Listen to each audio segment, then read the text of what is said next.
होमक।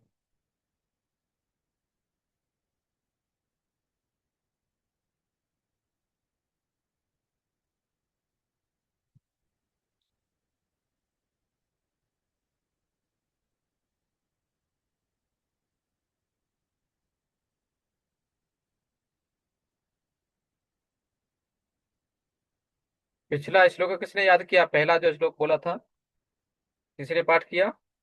यस प्रभु जी। हाँ बोलिए। पुरुषं प्रकृतिस्थो हि भुङ्क्ते प्रकृतिजान् गुणान् कारणं गुणसङ्घोष्य सद असत। सद्यो निजन्मसु। और एक कोई बोल सकता है? हाँ प्रभु जी, हरे कृष्णा। बोलिए। पुरुषः प्रकृतिस्थो हि भुङ्क्ते प्रकृतिजान् गुणान् कारणं संगोऽस्य सतस जिनो जिनो अन्मसि ज्योनि जन्मस, हाँ। जन्मसि जिनो जन्मसि। हाँ, और एक वक्त कोई बोलिए। प्रभु जी ठीक था। थोड़ा सा था, लेकिन ठीक हो जाएगा बार बार बोलते हाँ, बोलते। हरे कृष्ण, थैंक यू प्रभु जी, हरे कृष्णा। हरे कृष्ण मैं बोलूं। हाँ बोलिए प्रभु जी, बोलिए। पुरुष पुरुष प्रकृतिस्थो हि बहुत कम। पुरुष पुरुष प्रकृतिस्थो हि भुञ्जते प्रकृतिजान् गुणान् तो जानता है। सप्तशब्दो निजन्मसु। वही से ऐसा है। ठीक है, बस धन्यवाद। तो अभी अगले वीक के लिए अगला श्लोक का।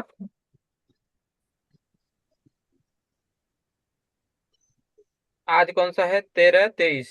ठीक है, पहले था 13-22वां। उपद्रष्टानुमन्ता च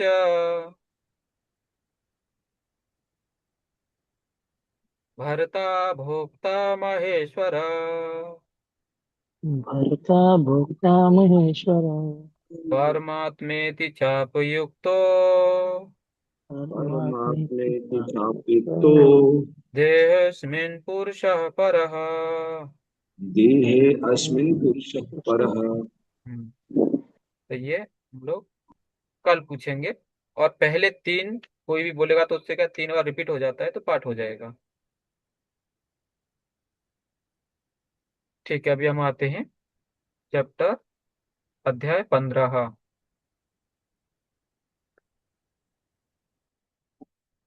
तो इसमें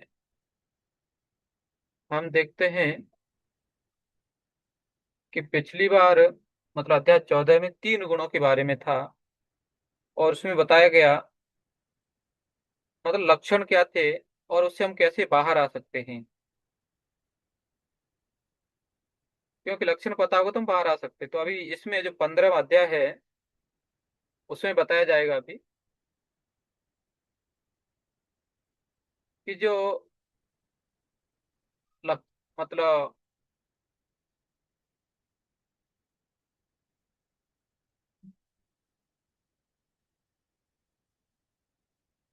अगर भक्ति करेंगे तो हम इन सभी गुणों से क्या होगा, ऊपर जाएंगे। और जब हम इससे बाहर मतलब भक्ति करेंगे, तो जैसे अभी शायद एक श्लोक आता है, अभ्यास से न तू कौन, मतलब अभ्यास से वैराग्य आता है। तो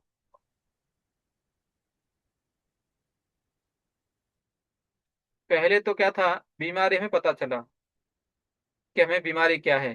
तो बीमारी कैसे पता? लक्षणों से। हमें अपने जीवन में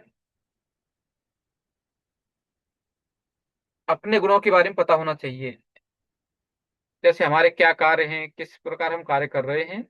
और दूसरा, अगर हमें समझ में नहीं आता है कि हम कौन से गुण में हैं, तो किसी को पूछ लीजिए, वो बताएगा। जो आपका प्रिय मित्र रहेगा वो बता सकता है। या फिर कई बार लोग ऐसा कुछ शब्द बोल देते हैं कि आपका ये आदत है, तो आपको बोलना नहीं चाहते लेकिन किसी आपसे तंग होके कभी भी बोल देंगे वो, तो वो भी आप नोट डाउन कर सकते हैं कि हमारे अंदर ये लक्षण है, इसको हम कैसे निकाल सकते हैं। अगर दोष है तो अच्छे गुण है तो और अच्छा अच्छा है, और उसको डेवलप कर सकते हैं और बढ़ा सकते हैं उसको आगे। लेकिन अगर कुछ दोष हैं तो उनको आप पॉइंट आउट कर सकते हैं, नोट कर सकते हैं कि इसको हम कैसे निकालेंगे, हमारे अंदर दुर्गुण है एक। फिर अभी क्या कैसा होता है, पता चलता है बीमारी ये है, तो हम क्या करेंगे, अभी उसकी दवाई ढूंढेंगे। तो अभी इसके लिए क्या बताया, भक्ति भक्ति करने से हम क्या करें, वापस इस जन्म में नहीं आएंगे, हम भगवत धाम जाएंगे, इस योनि में, मतलब इस संसार में नहीं आएंगे। तो वो संसार क्या है, उसका अस्तित्व क्या है, किसने बनाया, उसका कैसा स्वरूप है, तो अभी इस अध्याय में भगवान आगे बता रहे हैं। श्री भगवान उवाच ऊर्ध्वमूलमधः शाखम् अश्वत्थं प्राहुरव्ययम् छन्दांसि यस्य पर्णानि यस्तं वेद स वेदवित्। पास रहेगा सर, फर्स्ट क्लास मिल जाएगा।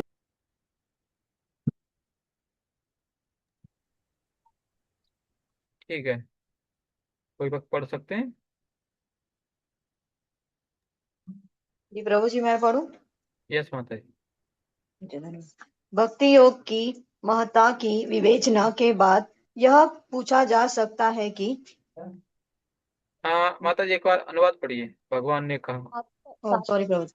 भगवान ने कहा जाता है कि एक शाश्वत अश्वस्त अश्वस्त तथा वृक्ष है, जिसकी जड़ें तो ऊपर की ओर है और शाखाएं नीचे की ओर है, और तथा पंक्तियां वैदिक स्तोत्र है। जो इस वृक्ष को जानता है वह वेदों का ज्ञाता है। तात्पर्य श्रील प्रभुपाद द्वारा। भक्ति योग की महत्ता की विवेचना के बाद यह पूछा जा सकता है कि वेदों का क्या प्रयोजन है। इस अध्याय में बताया गया है कि वैदिक अध्ययन का प्रयोजन कृष्ण को समझना है। अतएव जो कृष्ण भावना भावित है, जो जो भक्ति में रत है, वह वेदों को पहले से जानता है। इस भौतिक जगत के बंधन की तुलना अश्वत्थ के वृक्ष से की गई है। जो व्यक्ति सकाम कर्मों में लगा है, उसके लिए इस वृक्ष का कोई अंत नहीं है। वह एक शाखा से दूसरी में और दूसरी से तीसरी में घूमता रहता है। इस जगत रूपी वृक्ष का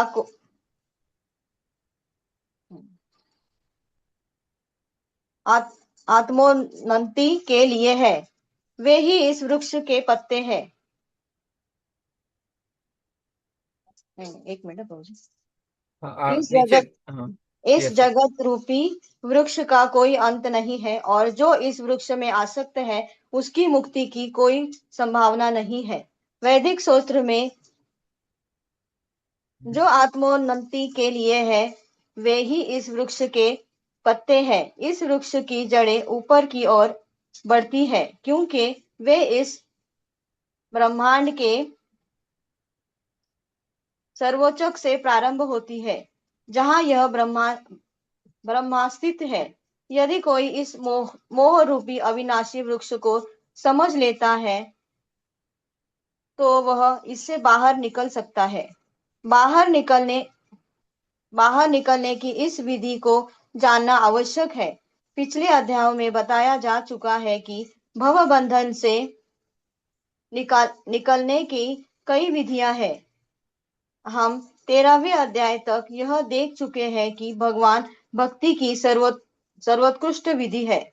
भक्ति ही सर्वोत्कृष्ट विधि है।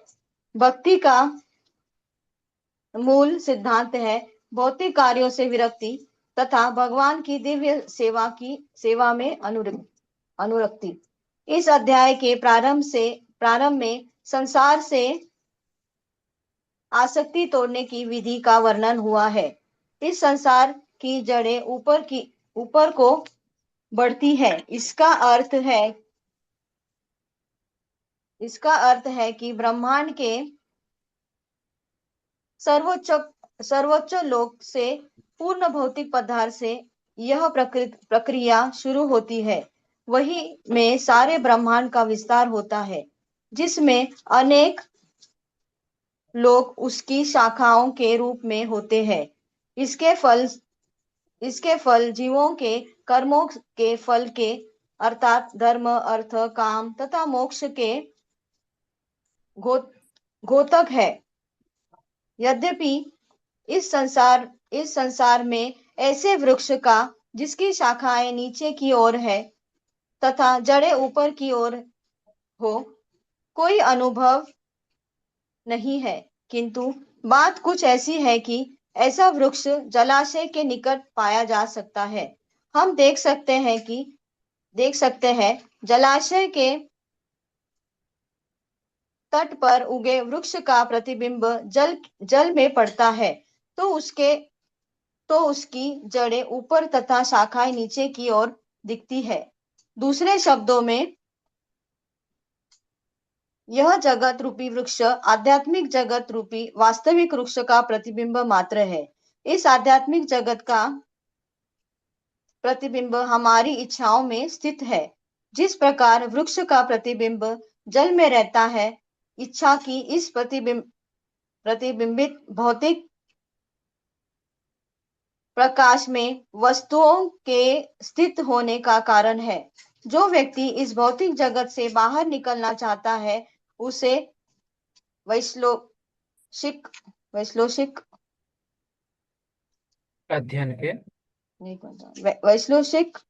अध्ययन के माध्यम से इस वृक्ष को भली भांति जान लेना चाहिए। फिर वह वृक्ष से अपना संबंध विच्छेद कर सकता है। यह वृक्ष वास्तविक वृक्ष का प्रतिबिंब होने के कारण वास्तविक प्रतिरूप है। आध्यात्मिक जगत में सब कुछ है। ब्रह्म को निर्विशेषवादी इस भौतिक वृक्ष का मूल मानते हैं और सांख्य दर्शन के अनुसार इसी मूल से पहले प्रकृति, पुरुष और तब 3 गुण निकलते हैं और फिर 5 स्थूल तत्व, पंचमहाभूत, फिर 10 इंद्रिया, दशेंद्रिया, मन आदि। इस प्रकार वे सारे संसार को 24 तत्वों में विभाजित करते हैं। यदि ब्रह्म समस्त अभिव्यक्तियों का केंद्र है, तो एक प्रकार से यह भौतिक जगत 180 अंश गोलार्ध में है और दूसरे 180 अंश गोलार्ध में आध्यात्मिक जगत है। चूंकि यह भौतिक जगत उल्टा प्रतिबिंब है, अतः आध्यात्मिक जगत में भी इसी प्रकार की विविधता होनी चाहिए। प्रकृति परमेश्वर की बहिरंगा शक्ति है और पुरुष साक्षात परमेश्वर है। इसकी व्याख्या भगवत गीता में हो चुकी है। चूंकि यह अभिव्यक्ति भौतिक है, अतः क्षणिक है। प्रतिबिंब भी क्षणिक होता है, क्योंकि कभी वह दिखता है और कभी नहीं दिखता, परंतु वह स्रोत जहां से यह प्रतिबिंबित होता है शाश्वत है। वास्तविक वृक्ष के भौतिक प्रतिबिंब का विच्छेदन करना होता है। जब कोई कहता है कि अमुक व्यक्ति वेद जानता है, तो इससे समझा जाता है कि वह इस जगत की आसक्ति से विच्छेद करना जानता है। यदि वह इस विधि को जानता है, तो समझिए कि वह वास्तविक में वेदों को जानता है। जो व्यक्ति वेदों में कर्म कांड द्वारा आकृष्ट होता है, वह इस वृक्ष की सुंदर हरी पत्तियों से आकृष्ट होता है। वह वेदों के वास्तविक उद्देश्य को नहीं जानता। नहीं जानता। वेदों का उद्देश्य भगवान ने स्वयं प्रकट किया है और वह इस प्रतिबिंबित वृक्ष को काट कर आध्यात्मिक जगत के वास्तविक वृक्ष को प्राप्त करना, धन्यवाद। वृक्ष को प्राप्त करना। धन्यवाद माता जी। हरे कृष्णा। थैंक यू प्रभु। इसमें हम देखेंगे, इधर बोलते हैं कि रूपा जी बता रहे हैं कि सांख्य योग द्वारा, मतलब जो विश्लेषिक, मतलब उसकी विवेचना करके, जैसे आप इसको कैसे जानेंगे, जैसे लास्ट में इधर आया है कि पांच इंद्रियां, पंच महाभूत और 10 इंद्रियां हैं, उसमें कर्म इंद्रिया, ज्ञान इंद्रिया।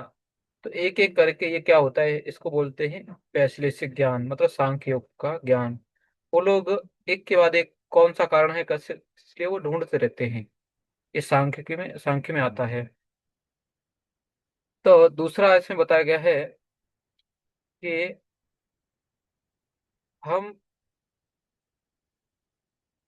अगर इस वृक्ष पर हैं, सम जो बताया गया है कि अगर एक वृक्ष है, और जैसे आपने देखा होगा प्रतिबिंब, तो प्रतिबिंब देखेंगे तो इसमें कई बार जैसे एक दर्पण रहता है, तो दर्पण का प्रतिबिंब ठीक आपका, मतलब ऐसे आप खड़े हैं तो जस्ट ऐसा हो जाएगा, बस इतना ही दिखेगा। जो आप जैसे दिख रहे हैं वैसा ही दिखाएगा। लेकिन यहाँ पर क्या बोलते हैं, परावर्तित प्रतिबिंब, मतलब क्या है, ये ऐसा हो गया है, ऐसा, मतलब जड़ इसकी ऊपर हो गई पेड़ की, और डाली उसके नीचे दिख रही है। लेकिन जब हम दर्पण में देखते हैं तो दर्पण में हमसे टर्न हो जाते हैं, बस इधर से इधर देखने से अपना फेस ही दिखता है। लेकिन उसमें दर्पण में फेस उल्टा नहीं दिखता है, जैसे हम खड़े हैं वैसे ही दिखेंगे। लेकिन अगर पानी के पास खड़े हैं तो क्या होगा, वहां पर दर्पण जैसे नहीं दिखेंगे हम, या कोई व्यक्ति नहीं दिखेगा। उसमें क्या दिखेगा, और खुद को नहीं देख सकता है वो, चाहे तक अगर खड़ा है और तालाब वगैरह नदी नीचे बह रहा है, तो वो ज्यादातर ऐसा देखा जाए नहीं दिखता है नदी के अंदर, वो खुद को जब तक झांकेगा नहीं वो दिखता नहीं है। लेकिन ये किसको दिखता है, दूर से दिखता है। तो ये जो ज्ञान है वो कौन बता रहा है, जो इस संसार से विरक्त हो चुके हैं, इसको दूर की तरफ से देख रहे हैं। और ये कौन देख रहा है, अभी स्वयं भगवान ही बता रहे हैं ये ऐसा है। तो इसमें देखेंगे,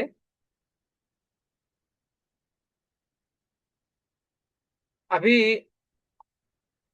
इसमें था जैसे कि अलग अलग योनियां, मतलब क्या है, डालियां पत्ते इनके क्या है, अलग अलग योनियां हैं। तो हम लोग क्या करते हैं, एक डाली से दूसरी डाली, इस योनि से उस योनि में जा रहे हैं, एक से दूसरी, दूसरे से तीसरी, ऐसा प्रभुपाद बताते जा रहे हैं यहाँ पर।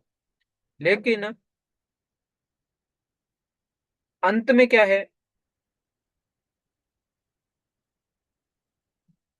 जैसे कई बार देखा होगा, जब वो फूल के या जो भी पेड़ वृक्ष पौधे रहते हैं ना, उसके जो नई नई पत्ती आती हैं, पत्तियां एकदम हरी हरी रहती, चिकनी चिकनी जैसे दिखने में बहुत लाइटिंग जैसा दिखता है। और पूरा हरा कलर भी नहीं रहता, थोड़ा येलो कलर जैसा रहता है। तो बहुत अच्छा दिखता है, बच्चे लोग बहुत आकर्षित होते हैं उससे, क्योंकि चमकता है वो। तो ये क्या है, और एकदम कोमल होती है वो। तो ऐसे क्या है कि जो कर्म कांड के मंत्र है, क्योंकि एकदम आप सुनेंगे ना फ्लो में एकदम रहते हैं, एकदम ऐसा टून अलग रहता है उसका। तो ऐसे लोग मन लगा के सुनते रहते हैं। और दूसरा क्या हो जाता है कि सुनने में तो अच्छा है, और दूसरा वो फल बताता है, इसके फलश्रुति क्या होगी, ये करने से क्या होगा। तो उसका फलश्रुति रहते से लोग और आकर्षित हो जाते हैं उससे। लेकिन हमें क्या करना है, वेदों का वास्तविक उद्देश्य क्या है, भगवान की प्राप्ति करना, या भगवान के बारे में जानना, जिससे हम उनकी भक्ति अच्छे से कर सकें। तो ये बाकी जो कर्मकांडी लोग हैं वो भूल जाते हैं, बाकी दूसरा ही कुछ पढ़ते पढ़ते रहते हैं या उसमें ही अपना मन लगाते हैं। जैसे आपने देखा होगा कि कभी भगवद गीता का समय है तो आप लोग बुक लेके जाते होंगे, तो हो सकता है कई लोग बोलते होंगे कि हमें पूरी भगवद गीता पाठ है, 18 अध्याय, बोलो आप कौन सा श्लोक बोलना है। आप मतलब जब मैं ऐसा सुना था, मैं आश्चर्यचकित हो गया था कि मैं इतने साल से भक्ति कर रहा हूँ, इतनी बार भगवद गीता पढ़ा है, और हमारा पहले से आदत था कि हर रोज 9 अध्याय पढ़ता था। पहले पहले दिन 9 अध्याय, दूसरे दिन बाकी के 10 से 18। तो ऐसे हर रोज, मतलब हम कई महीनों महीने से पढ़ते थे उस समय, क्योंकि उस समय भक्ति का इतना ये नहीं था, लेकिन अच्छा लगता था। तो सिर्फ श्लोक का बोलते थे। मैं सोचा कि मैं इतना सब किया, इतने साल किया, फिर भी पाठ नहीं हुआ, कितना कष्ट किया होगा पाठ करने के लिए। लेकिन फिर भी क्या है, वो पैंट शर्ट में था, ना गली में कंठी माला दिख रही है, एकदम ऐसा लग रहा है कि भौतिकतावादी व्यक्ति है। तो देखेंगे तो उन्होंने, या हो सकता है उनके माता पिता ने उनको फोर्सफुली पाठ कराया होगा उसमें बचपन में, तो उनको पाठ हो गया, या किसी कंपटीशन के चक्कर में उन्होंने पाठ किया होगा, जो भी हो। लेकिन उससे उनको भक्ति प्राप्त नहीं हुई, भगवान के बारे में जान लिया उन्होंने, लेकिन अभी तक मन से नहीं मानते वो कि वास्तव में ये सब दुनिया भगवान ही चला रहे क्या। तो ये क्या हो जाता है कि हम वास्तविक उद्देश्य को भूल जाते हैं। तो इसलिए हमारा मुख्य कार्य होना चाहिए कि भले ही अब ऐसा ये भी नहीं मानना चाहिए कि ठीक है हम एक भी श्लोक पाठ नहीं करेंगे। नहीं, जो प्रचार के लिए है या जो महत्वपूर्ण श्लोक है वो भक्त लोग पाठ करवा ही देते हैं। अभी जैसे यहाँ पर जो श्लोक आ रहे हैं आपके लिए पाठ करने के लिए, तो आपको प्रचार के लिए लाभ होने वाला है, इसलिए वो पाठ कराए जाते हैं। तो आप भी उसको याद करते रहिए धीरे धीरे। ठीक है, अगला श्लोक। अधश्च ऊर्ध्वं प्रसृता तस्य शाखा गुणा प्रवृद्धा विषया प्रबाला अधश्च मूलान्यनुसन्ततानि कर्मानुबन्धीनि मनुष्यलोके।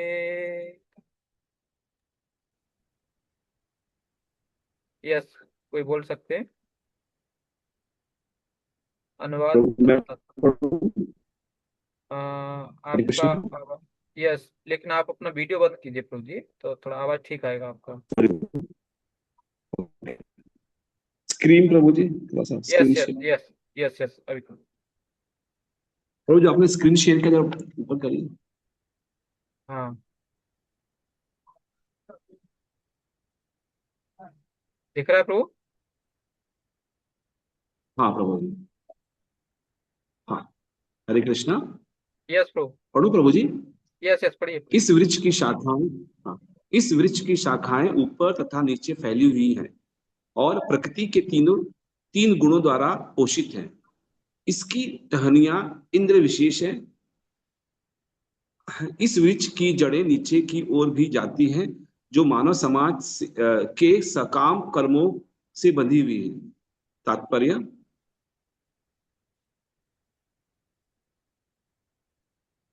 हाँ, पढ़िए। हाँ पढ़ रहा हूँ जी, एक सेकेंड, हाँ थोड़ा सा। हम्म, हाँ प्रभु जी, दिख नहीं रहा। हाँ। अक्षत वृक्ष की यहाँ और भी व्याख्या की गई है।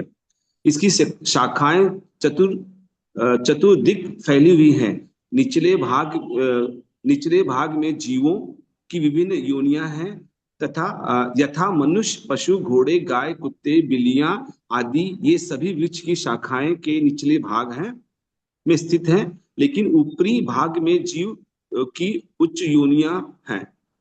यहाँ यथा देव, गंधर्व तथा अन्य बहुत सी उच्चतर योनियां।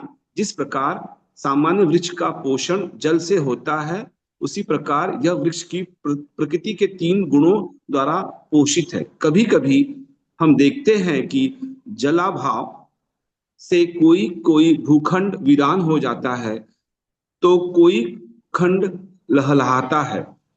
उसी प्रकार यहाँ जहाँ प्रकृति के किन्हीं विशेष गुणों का अनुपातिक अधिक आधिक्य होता है, वहां उसी के अनुरूप जीवों की योनियां प्रकट होती हैं।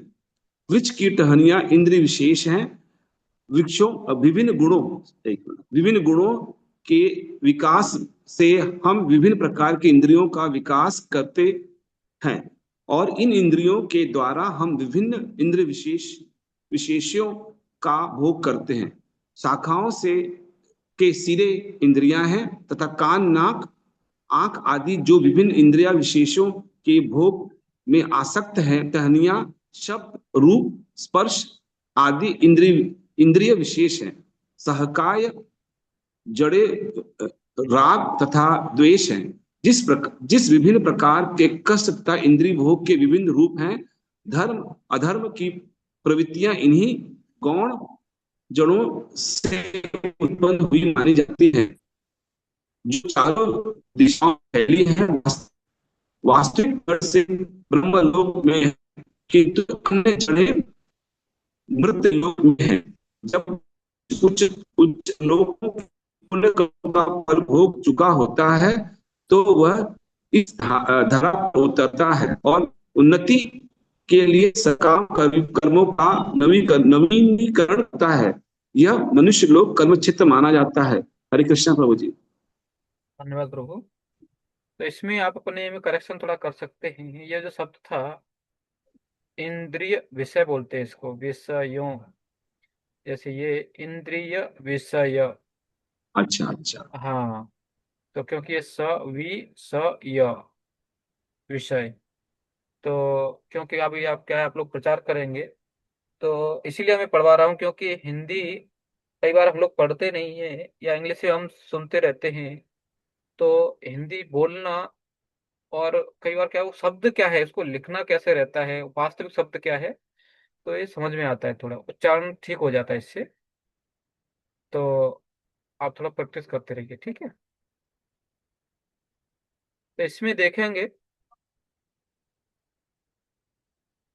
तो जो पहले आया था वैश्लेषिक वर्णन, मतलब विश्लेषण कर रहे हैं यहाँ पर।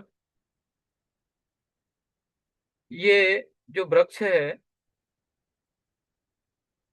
तो जैसे सामान्य, अभी यहाँ पर क्या करें, तुलना कर रहे हैं कि अगर हम देख रहे हैं इस भौतिक जगत में, अभी हम लोग तुलसी का भी पेड़ को देखते हैं, उसको क्या है, पानी डालना पड़ता है, उसको अच्छा रखना है तो क्या है, पानी डालना पड़ेगा। लेकिन पानी और धूप उससे उसका पोषण होते रहता है, और कभी कभी बीच में खत कुछ डालते रहते हैं हम लोग, उसको खाद वगैरह डालते हैं। लेकिन जो ये दूसरा वृक्ष है वो दिखता तो है नहीं हमें, और फिर उसका पोषण कौन करता है, कैसे होता है वो, इतना मतलब कि कैसे लहराएगा वो, जैसे मतलब किससे होगा, तीन गुणों से। तीन गुणों का प्रभाव जितना हमारे जीवन पर पड़ेगा, हम उतने ही ज्यादा कर्मकांडी या फिर उतने ही ज्यादा रजोगुणी तमोगुणी ये हो जाएंगे। क्योंकि क्या है, फसल कब लहराता है, उसको पानी और धूप मिलना चाहिए बस, है ना। जैसे आप एक सोच सकते हैं कि अग्नि ज्यादा कब फैलती है, कब बढ़ती है अग्नि, जब उसको या तो ईंधन मिले, ईंधन या लकड़ी कुछ मिले या फिर डीजल पेट्रोल कुछ मिले, तो उससे क्या, अल्कोहल वगैरह मिलेगा तो क्या होगा, जल्दी मतलब बड़ा हो जाएगा, बहुत बड़ा तक फैल सकता है। तो ऐसे ही, लेकिन इसका उल्टा देखेंगे कि अगर आग को कम करना है तो क्या करेंगे, बाकी जो ईंधन उसका ज्यादा है, भले ही आसपास लोग उसको, उससे आग के जो लपट है उससे अलग करो उसको, आग की पहुंच से बाहर कर दो उसको, वहां पर पानी वगैरह डाल दो आसपास, जिससे क्या होगा, आग रुक जाएगा। ऐसे ही जो तीन गुणों से जो भौतिकवादी जो वृक्ष है भौतिकता का, इसको कौन ले, मतलब किसके प्रभाव से फलता फूलता है, ये तीन गुणों से। लेकिन अगर तीन गुणों को ही हम अपने जीवन में कम कर लेंगे तो हमारे जीवन पर उस वृक्ष का कम प्रभाव पड़ेगा। मतलब हम क्या करेंगे, उससे निकल सकते हैं। और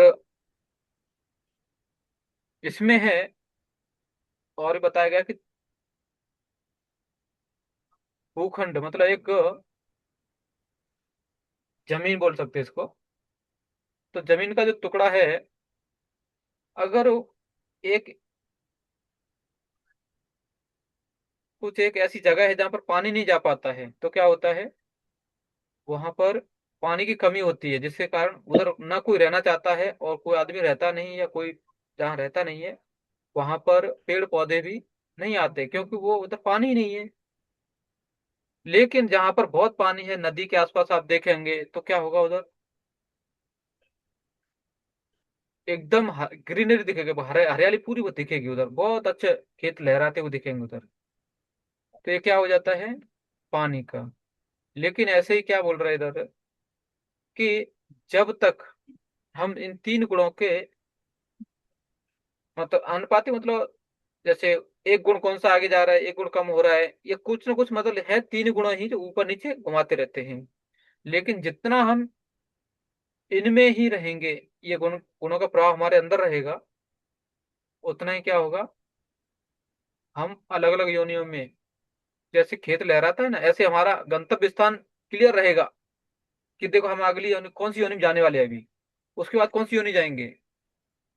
क्योंकि जब खेत लहराता है ना, तो उसमें आपको बहुत से ये दिखेंगे, पेड़ दिखेंगे जो हिलते रहते हैं। बात वास्तव में देखे तो अगर समझो एक पेड़ है छोटा सा, वो हिलते दिखेगा, लेकिन पूरा ग्रीनरी नहीं दिखेगा। एक से क्या दिखेगा ग्रीनरी, अभी घर में आप देखेंगे तुलसी पेड़ है, ज्यादा ग्रीनरी नहीं दिखता है, वो हरियाली ज्यादा नहीं दिखेगा, एक ही पेड़ है वो तो। लेकिन समझो किसी ने अपने बालकनी में 20 पेड़ रखे तुलसी के, कितना एकदम हरियाली हरियाली दिखा, और पेड़ है हिलता है, उसकी सुगंध आती है, अलग ही माहौल बन जाता है। तो ऐसे ही हमारे जीवन में भी, या फिर जो भी व्यक्ति होता है, व्यक्ति को क्या हो जाता है, जब उसको अलग अलग कर्म करते रहता है, तो उसकी योनियां क्या होती हैं, आगे की बनती रहती हैं। और ये क्या होगा, जैसे उस मतलब जो खेत है उसमें पेड़ों की गिनती नहीं होती है, एक के बाद एक आगे बढ़ते जाएंगे, तो आपको क्या है, उतनी आगे हरियाली दिखती जाएगी। ऐसे ही इधर आप एक जन्म पार कर दूसरा जन्म तीसरा जन्म, ऐसे आगे बढ़ते ही जाएंगे आप, इस जन्म से मतलब इस लोक से बाहर जाने का बहुत ही मतलब दुष्कर हो जाएगा आपके लिए। अभी यहाँ पर है कि ठीक है, ये पेड़ को खरपतवार कहाँ से मिल रहा है, तीनों गुणों से। तो अभी ये पेड़ की जो टहनियां हैं, वो क्या है, इंद्रिय विषय। और जो इंद्रिय विषय हैं वो हमारे इंद्रियों को बहुत ही पसंद होते हैं, हम उनका भोग करना चाहते हैं इंद्रिय विषयों को। और जो शाखाओं के सिरे, तो जो अपने इंद्रियों से ही तुलना किया गया यहाँ पर। और जो टहनियाँ, इनका अलग अलग नाम भी बताया इधर, शब्द रूप स्पर्श गंध। और इसमें एक और विशेष है, यहाँ पर आया है, इसके सहायक जड़ें, मतलब सहायक जड़ें क्या है, राग और द्वेष। जैसे आपने भी रास्ते में देखा होगा, जब बरगद के पेड़ रहते हैं, उनके जो डाली रहते हैं, उधर से भी क्या हो जाता है, छोटी छोटी जड़ें बाहर आती हैं। अगर उनको काटा नहीं गया, तो कुछ समय बाद वो जड़ इतनी मोटी हो जाती है कि वो डाली, अगर मेन पेड़ से, मुख्य जो पेड़ था उधर से काट दिया जाए उसको, तो फिर भी वो हरी भरी रहती है, क्योंकि उसकी जो जड़ थी वो नीचे धरती में आ जाती है, और वो डाली जैसी मोटी हो जाती है वो भी। और वो डाली ऊपर थी, ऊपर से ही जड़ नीचे आई थी, लेकिन अगर उसको पेड़ से अलग किया गया, फिर भी वो, क्योंकि तब तक वो जड़ इतना मजबूत होती है कि वो गिरती नहीं ऊपर की दाढ़ी। और इसीलिए क्या है, आपने देखा होगा कि जो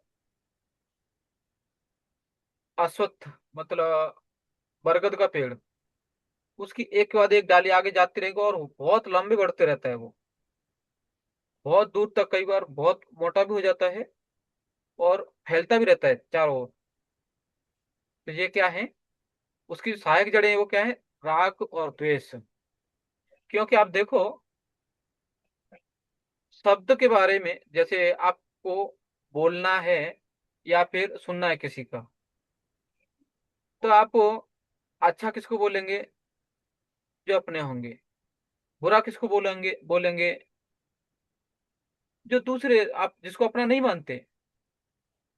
और किसी आसक्ति किससे होती है, कि ये हमारे हैं, किससे, जो हमारी सुनते हैं या जिनसे हम आ सकते हैं कि भाई ये बच्चे हमारे हैं, हमारा घर है, हमारे संबंधी हैं, या हमारी जाति है, मतलब हम मनुष्य जाति में हैं सब।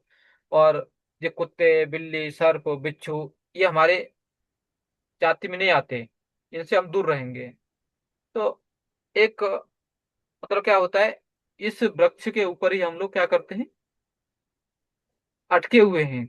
इसलिए अगर हमें समझो, इन डाली मतलब टहनी में भी हम अटके हुए देखेंगे तो पेड़ की तो मूल तो बहुत बड़ी है, तीन गुण तो बहुत पहले से पकड़े हैं, प्लस अभी क्या है, हमें ये राग द्वेष भी पकड़े हुए हैं। और हम ये अपने इंद्रिय विषय रूप रस गंध स्पर्श आदि से समझ सकते हैं। और अभी यहाँ पर बता रहे हैं कि जो विभिन्न विभिन्न प्रकार के कष्ट हैं, और या फिर इंद्रिय भोग समझो आप, वो कहाँ से, इधर से ही प्रकट होंगे। और जो हम जैसे बोलते हैं कि हम धार्मिक हैं, या कुछ बोलते हैं ये अधार्मिक है, नास्तिक है, तो ये कहाँ पर आते हैं, इन्हीं, कौन से, राग और द्वेष, इनसे ही आगे आते हैं वो। जैसे अभी आप देखो कि कुछ लोग हैं जो इस मतलब एक धर्म छोड़ के दूसरे धर्म में जाते हैं, तो क्या हो जाता है, वो एक से आसक्त थे लेकिन उसमें संतुष्टि नहीं मिली, तो दूसरी जगह गए, या फिर कुछ लालच मिला उनको कि नहीं नहीं उधर जाने से ये फायदा मिलेगा, तो लोग उसमें भी जाते हैं। तो ये क्या है, राग और द्वेष के अंदर ही आ जाते हैं। और बोले हुए हैं कि ये जो जड़ें हैं वो हर दिशा में फैल जाती हैं वो। एक तो हमने सुना था कहीं पर, ये पेड़ है, वो बताते हैं कि बरगद का पेड़ 1 किलोमीटर तक फैला हुआ है। तो अभी कैसे फैला हुआ है, क्योंकि उसकी डाली उधर से आई, आगे बढ़ते गई, उधर से जड़ें आ गई, वो आगे बढ़ते गया और डाली आगे बढ़ती गई, ये साथ में उसकी जड़ें भी आगे आगे जाती रही। और वो वजन भी वो डाली की जगह अभी किस पर आता है, फिर वो जड़ों पर आते रहता है। तो ये कितनी बड़ी होगी पता नहीं, सब जगह से हमें पकड़ लेते हैं ये लोग। मतलब अभी आप अगर आंख बंद कर सोचेंगे, तो पहले आप सोचिए, हम धर्म और अधर्म में ही अटके हुए हैं। क्योंकि हम हर जगह जाति में क्या सोचते हैं, ये धार्मिक कार्य है, ये अधार्मिक कार्य है, ये करना चाहिए, ये नहीं करना चाहिए। लेकिन हम इसमें देखते नहीं कि चाहे धार्मिक कार्य ही क्यों ना हो या अधार्मिक कार्य ही क्यों ना हो, ये कृष्ण से संबंध क्या है इसका, वो हम भूल जाते हैं। उस समय हम याद नहीं कर पाते ये सब, और हम क्या करते हैं, वही फिर से राग और द्वेष, जो कि क्या है, इस संसार की मतलब मुख्य जड़ भी नहीं है, गौण जड़ है, उनमें से अटक जाते हैं हम लोग। लेकिन वास्तविक जड़ कहाँ पर है इसकी, ब्रह्मलोक में, और बाकी सब इधर ही है।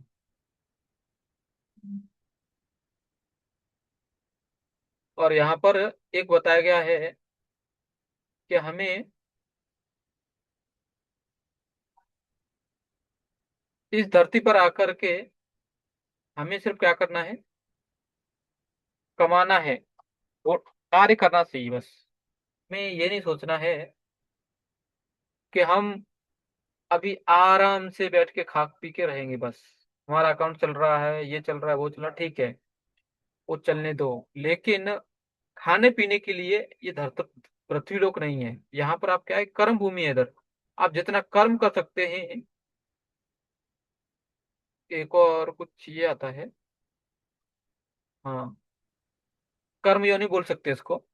और दूसरा है जैसे भोग योनि, मतलब पशु पक्षी लोग, वो अपना अगला मतलब जन्म खुद डिसाइड नहीं करते, या ये जन्म जो मिला है उन्होंने खुद मतलब खुद निर्णय नहीं लेते वो लोग, जैसे कि मनुष्य ले सकता है। क्योंकि अगर भक्ति करेगा तो भगवत धाम जाएगा, अच्छे नियम पालन करेगा। जैसे अभी जो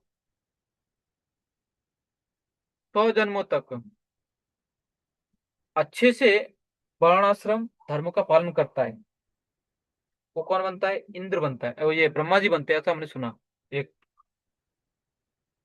एक श्लोक आता है।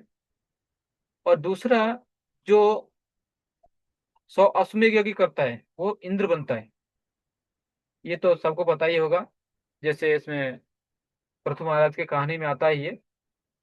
तो ये क्या है, वहां पर लेकिन वो जो रहकर तपस्या करेंगे, यज्ञ दान करेंगे, उनका उनको फल नहीं मिलता स्वर्गलोक में।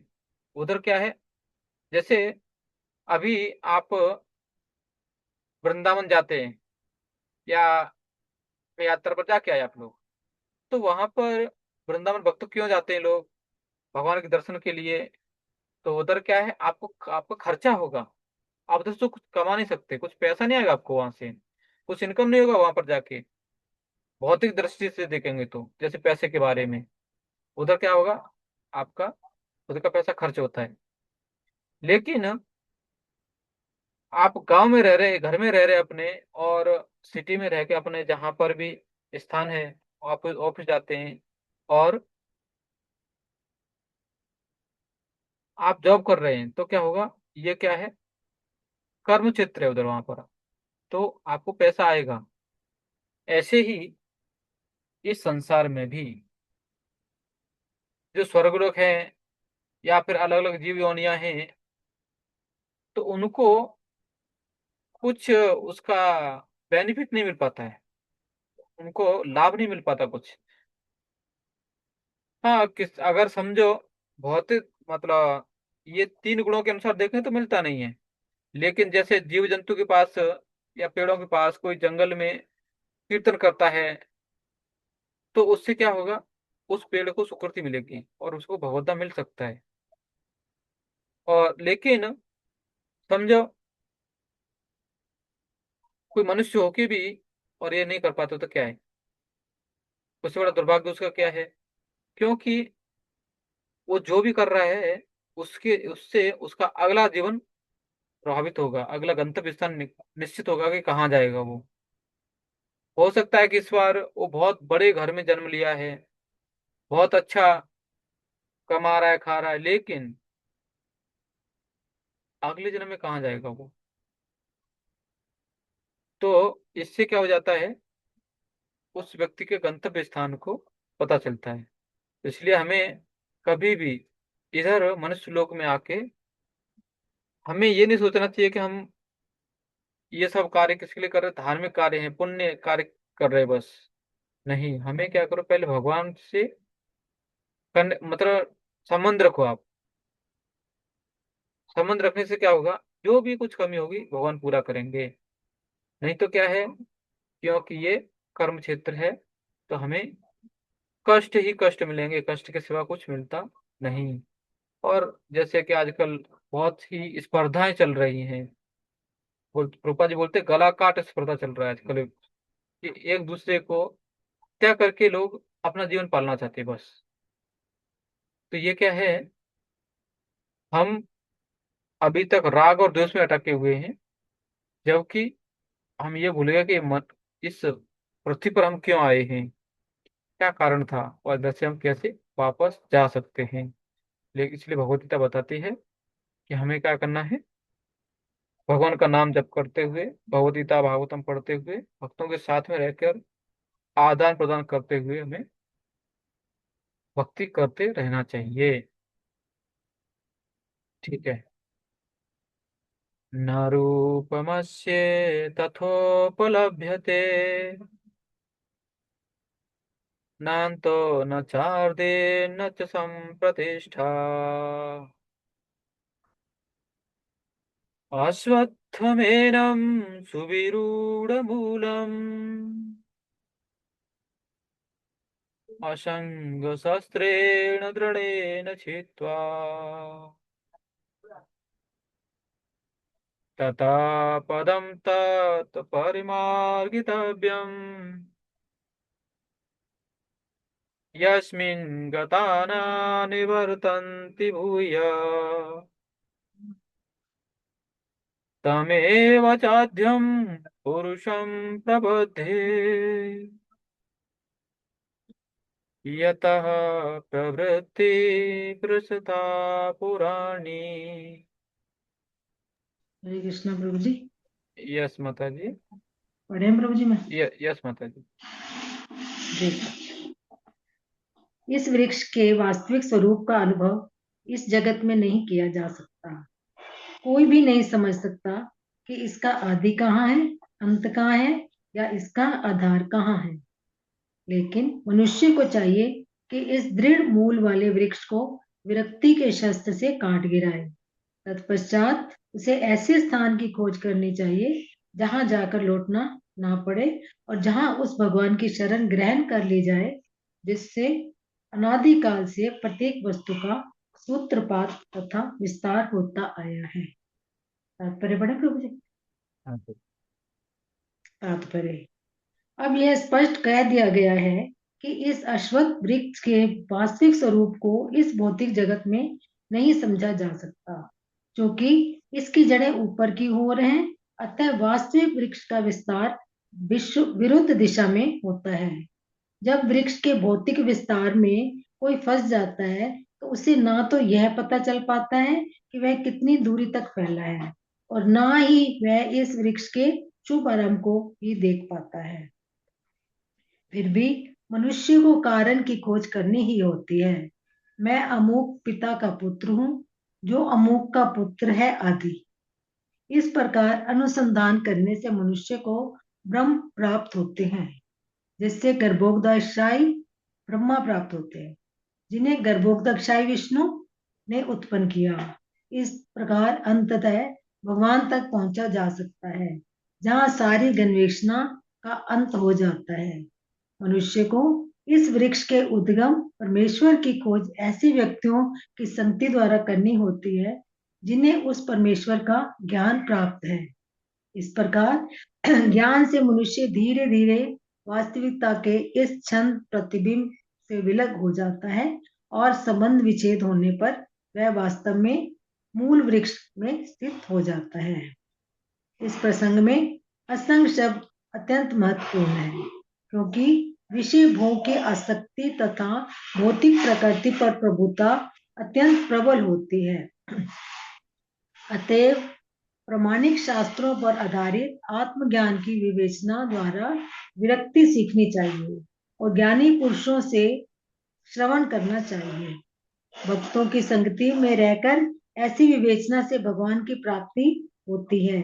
तब सर्वप्रथम जो करणीय है वह है भगवान की शरण ग्रहण करना।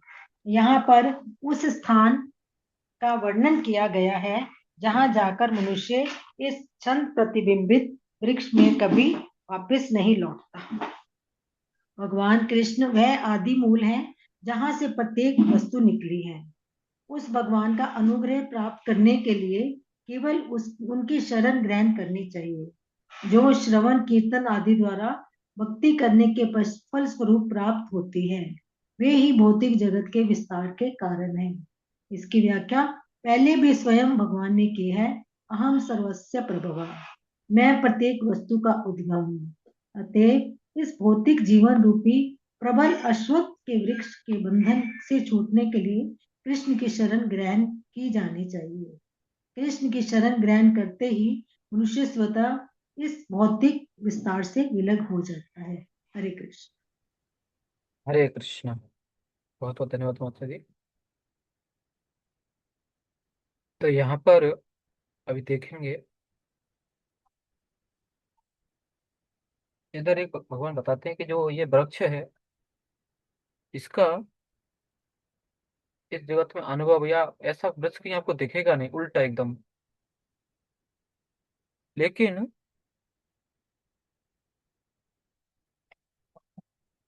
मैं ये अपेक्षा नहीं करना कि चलो हम क्या करेंगे, जंगलों में जाके ढूंढेंगे, हो सकता है कहीं मिल जाए। क्योंकि आजकल एक नया चल रहा है ना कि हाँ, बहुत कुछ ढूंढने से मिल जाता है, तो ये भी मिल जाएगा। हम भी थोड़ा जंगलों में टॉर्च लेके जाते हैं, तो क्या होगा, उससे समय की बर्बादी होगी बस। लेकिन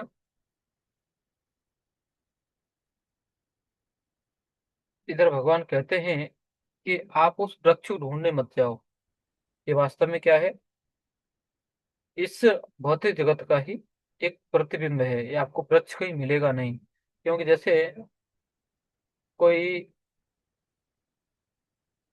तो दर्पण में अब देख करके अपने चेहरे पर कुछ लगाता है, तो क्या होगा, जैसे हम लोग तिलक लगाते हैं, तो तिलक कहाँ लगाते हैं, हम अपने सर में लगाते हैं, तो सामने वाला जो दर्पण में चेहरा देख रहा है उस पर भी तिलक लग जाता है।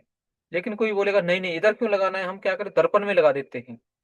तो क्या करेंगे, बहुत ध्यान से, बहुत कष्ट करके हम क्या करेंगे, उधर उसके दर्पण में ही हमारा जहां पर प्रतिबिंब पड़ रहा है कि हमारा चेहरा कहाँ पर है, उसमें हमारा ललाट कहाँ पर है, उसमें हम क्या करते हैं, तिलक लगा लेते हैं। लेकिन उससे क्या होगा, जैसे ही हम हटेंगे वो तिलक उसके ऊपर ही रहेगा। क्योंकि लगाया किस पर गया, दर्पण पर लगाया, वो व्यक्ति पर नहीं लगाया।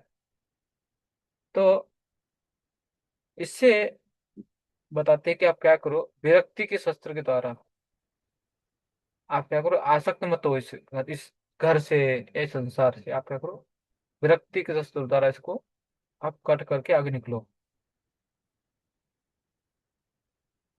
और क्योंकि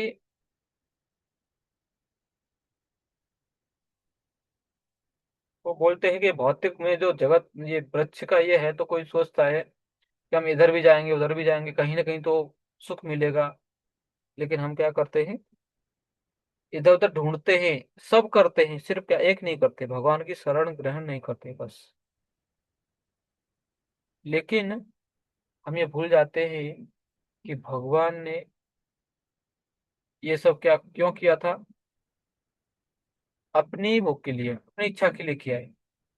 लेकिन हम क्या कर रहे हैं, वहां पर हम अपने लिए जगह बनाना चाहते हैं इस संसार में। और जैसे कि इधर है, भगवान अनादिकाल से, जो हमें पता भी नहीं है तब से, इस सृष्टि का भगवान ने निर्माण किया है। और तब से अब तक सृष्टि होता ही रहता है। जैसे कि अभी हमें भूख लगता है तो हम क्या खाते हैं, गेहूं खाते हैं, चावल खाते हैं, या दूसरे फल फूल खाते रहते हैं। तो ये सब है क्या, भाजी मंडी में पहले से ही सब मिलता है ये सब। तो सब्जी का, जो सब्जी आते हैं, ये सब क्या है, सब उधर से आते हैं, भगवान देते हैं, उसको हम खाते हैं। लेकिन हम नहीं करेंगे, या हम फल मूल नहीं खाएंगे, तो क्या होगा, हम अपने शरीर को भी नहीं बनाए रख सकते हैं। बहुत मुश्किल हो जाएगा अपने लिए, हमें भी अपने शरीर को भी चलाने के लिए। तो इसलिए हमें क्या करना चाहिए कि हम जो भी फल मूल खा रहे हैं शरीर को चलाने के लिए, बनाना चाहिए, अच्छे से बनाना चाहिए, लेकिन भगवान को अर्पण करके खाना चाहिए। जिससे क्या होगा, हम भक्ति में बने रहेंगे, और भगवान से प्रार्थना कर सकते हैं कि हे भगवान, हम बद्ध हैं इस शरीर से, हमें ये खाना ही पड़ता है। वो दिन कब आएगा जब हमें ये बार बार खाना नहीं पड़ेगा, हम फिर भी क्या रहेगा, ये फिर भी एकदम तरोताजा रहेंगे, ना थकान होगा, ना कुछ होगा हमें, ना कभी बीमारी आएगा और ना बुढ़ापा आएगा। तो ये कब होगा, जब हम भगवान की सेवा में लग के और भगवत धाम चले जाएंगे।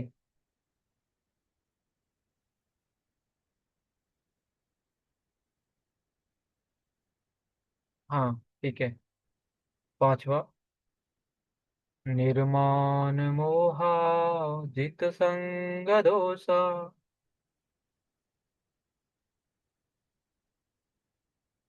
अध्यात्म नित्या विनिवृत्त कामा,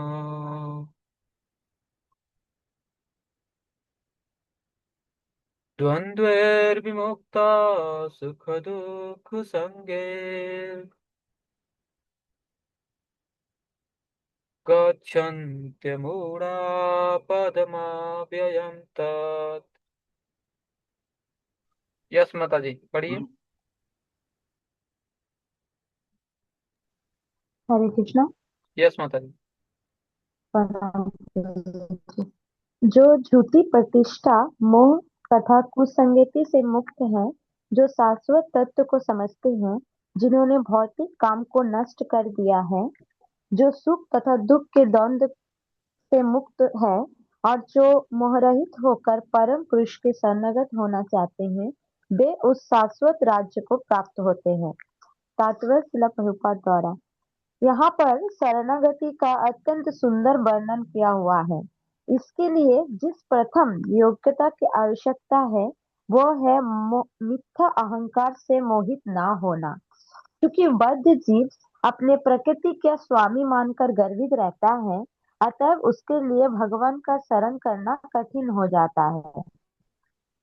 उसे वास्तविक ज्ञान के अनुसरण द्वारा यह जानना चाहिए कि वो प्रकृति के स्वामी नहीं है, उसका स्वामी तो परमेश्वर है।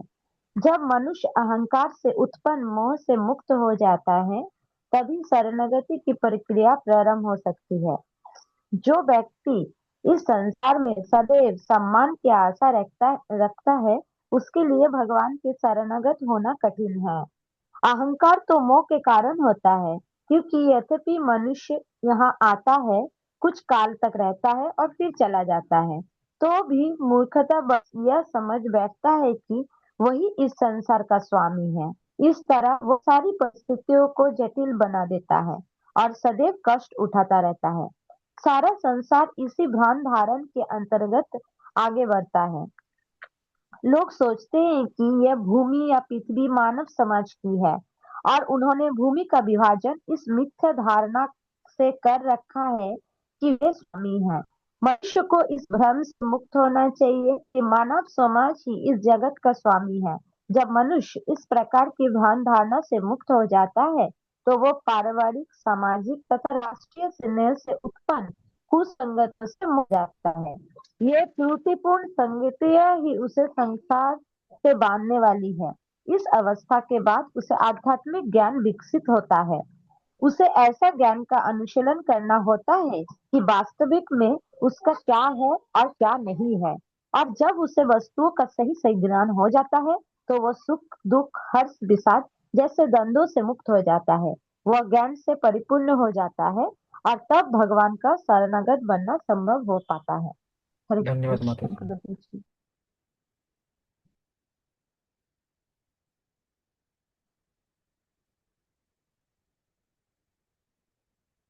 जो झूठी प्रतिष्ठा, मोह तथा कुसंगति से मुक्त है, जो शाश्वत तत्व को समझते हैं, जिन्होंने भौतिक काम को नष्ट कर दिया है, जो सुख तथा दुख के द्वंद्व से मुक्त है, और जो मोह रहित होकर परम पुरुष के शरणागत होना जानते हैं, वे उस शाश्वत राज्य को प्राप्त करते हैं। तो हम देखेंगे कि जो भगवान के भक्त होते हैं, विशेष करके जो मंदिर में भक्त लोग रहते हैं, तो उनमें झूठी प्रतिष्ठा, कुसंगति और मोह सामान्यतः देखेंगे तो ये त्याग देते हैं। लेकिन कभी कभी जैसे कोई भक्त गंभीर नहीं है, या फिर जो भक्त बाहर भी रहते हैं वो बहुत लेकिन गंभीर हैं, तो इनसे मुक्त हो सकते हैं। लेकिन कई बार क्या हो जाता है, जो बाहर रहते हैं को बाहर रहना मुश्किल हो जाता है, क्योंकि उनके अपने संबंधी लोग रहते हैं। बच्चे लोग पढ़ाई करते हैं तो कॉलेज स्कूल में जाना पड़ता है, उनसे टीचर से बात करना पड़ता है, या फिर जो भी सामाजिक तत्व हैं उनसे चर्चा करना पड़ता है। तो ये क्या होता है, वहां पर कुसंगति आने का एक डर रहता है। लेकिन जो मंदिर में भक्त लोग रहते हैं उनको ये बहुत अपने आप लाभ हो जाता है। जैसे हम भी कई बार जाते हैं कहीं पर, और कई बार तो हमने देखा है कि भक्त मतलब बाहर के लोग लड़ाई करते रहते हैं, झगड़ा कर रहे हैं, लेकिन देखते हैं कि कोई साधु इधर से जा रहा है तो वो चुप हो जाते हैं। भले ही वो बाद में जाने के बाद झगड़ा करेंगे, लेकिन उस समय चुप हो जाएंगे। तो उस समय ऐसे में कुसंगति का प्रश्न बहुत कम उठता है। लेकिन इसका मतलब ये नहीं कि क्योंकि बाहर थोड़ा डर है इसलिए हम अंदर घर में बैठेंगे शांति से। नहीं, तब में भौतिक जगत से डरना नहीं है, बल्कि हमें शाश्वत जगत में जाना है, उसकी तैयारी करना है बस। और जितना हम भौतिक दुर्गुणों से दूर रहेंगे, उतना ही हम क्या करेंगे, अपनी भक्ति में भगवत धाम जाने के लिए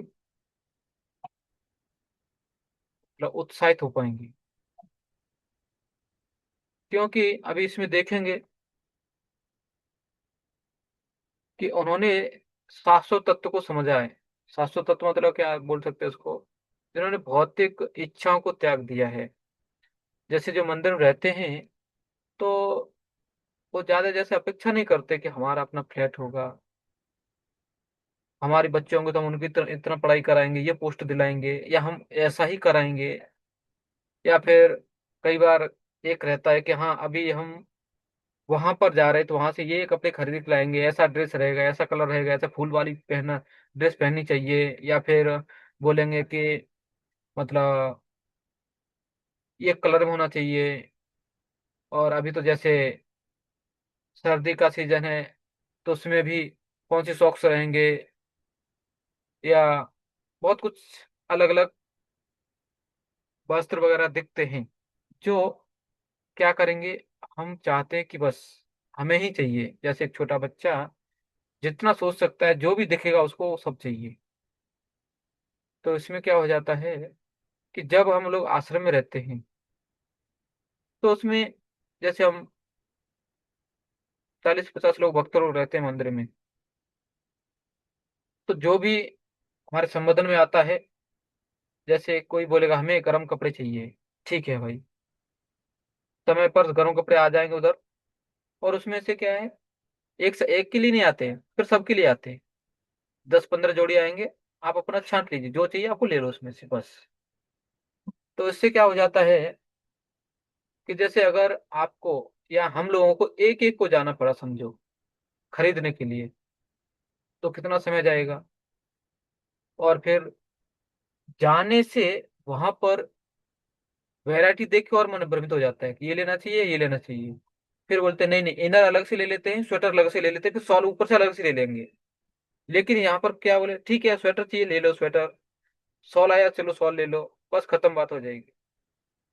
तो ये क्या हो जाता है कि जैसे हम बाहर जाते हैं, तो बाहर माया इसके लिए ही बैठी है कि हमारे मन को कैसे आकर्षित करे बस। और कहाँ हम माया में खो जाते हैं पता नहीं चलता है। जाते हैं कुछ सब्जी लेने या कुछ राशन लेने के लिए, और मॉल में जाते हैं, उधर से पूरा गोनी भर के लेके आ जाते हैं।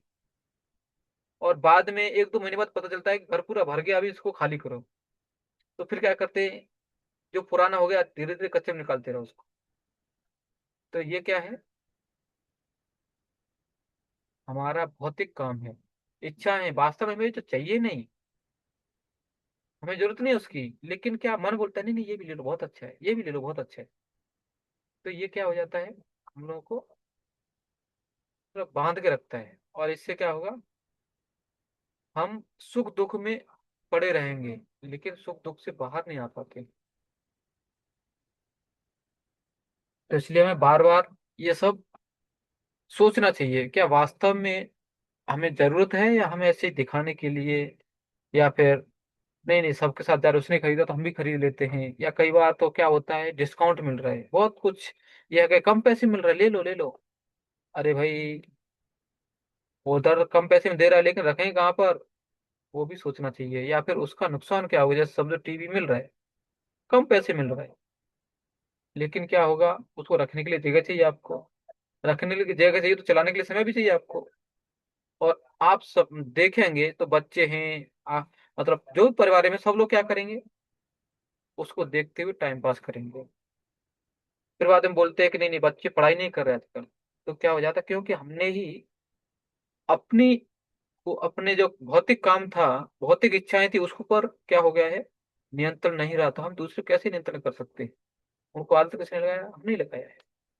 तो ऐसे हमने देखा कई बार भक्त लोग अपने घर टीवी वगैरह नहीं रखते, क्योंकि क्या हो जाएगा, उतना समय हम बचा सकते हैं। ठीक है, तो लेकिन क्या है, क्योंकि जब तक हम सुख दुख या जो झूठी प्रतिष्ठा मोह तथा कुसंगति से, ये द्वंद्व जो है उनसे मुक्त नहीं होंगे, तब तक हम क्या होगा, भगवान के शरणागत नहीं हो सकते। जब शरणागत नहीं होंगे तो हम भगवान के धाम भी कैसे जा सकते? नहीं जा सकते। ठीक है, हम आगे भी छठा श्लोक। न तद्भासयते सूर्यो न शशांको न पावक यद गत्वा न निवर्तन्ते तद्धाम परमं मम। कोई भक्त पढ़ सकता है? प्रभु जी मैं पढ़ूं क्या? यस, पढ़िए, मत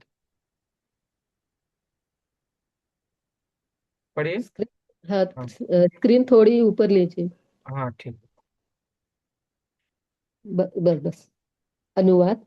वह मेरा परम धाम न तो सूर्य या चंद्र के द्वारा प्रकाशित होता है और न अग्नि या बिजली से। जो लोग वहां पहुंच जाते हैं वे इस भौतिक जगत में फिर से लौट कर नहीं आते। तात्पर्य। यहाँ पर आध्यात्मिक यहाँ पर आध्यात्मिक जगत अर्थात भगवान कृष्ण के धाम का वर्णन हुआ है, जिसे कृष्ण लोक या गोलोक वृंदावन कहा जाता है। चिन्मय आकाश में न तो सूर्य प्रकाश की आवश्यकता है, न चंद्र प्रकाश की अथवा अग्नि या बिजली की, क्योंकि सारे लोग स्वयं प्रकाशित है। इस ब्रह्मांड में केवल एक लोक सूर्य जैसे ऐसा है जो स्वयं प्रकाशित है, लेकिन आध्यात्मिक आकाश में सभी लोग स्वयं प्रकाशित है। उन समस्त लोकों के जिन्हें वैकुंठ कहा जाता है, चमचमाते तेज से चमकीले आकाश बनाता है, जिसे ब्रह्म ज्योति कहते हैं। वस्तुतः यह तेज कृष्ण लोक गोलोक वृंदावन से निकलता है। इस तेज का एक अंश महत तत्व अर्थात भौतिक जगत से आच्छादित रहता है। इसके अतिरिक्त ज्योतिर्मय आकाश का अधिकांश भाग तो आध्यात्मिक लोकों से पूर्ण है, जिन्हें वैकुंठ कहा जाता है और जिनमें से गोलोक वृंदावन प्रमुख। जीव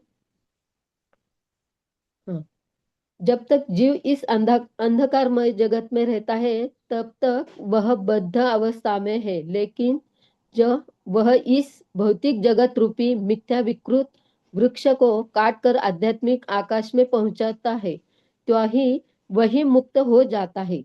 तब वह यहाँ वापस नहीं आता। इस बद्ध जीवन में जीव अपने को भौतिक जगत का स्वामी मानता है, लेकिन अपनी मुक्त अवस्था में वह आध्यात्मिक राज्य में प्रवेश करता है और परमेश्वर का पार्षद बन जाता है। वहां पर वह सच्चिदानंदमय जीवन बिताता है। इस इस सूचना से मनुष्य को मुक्त हो जाना चाहिए।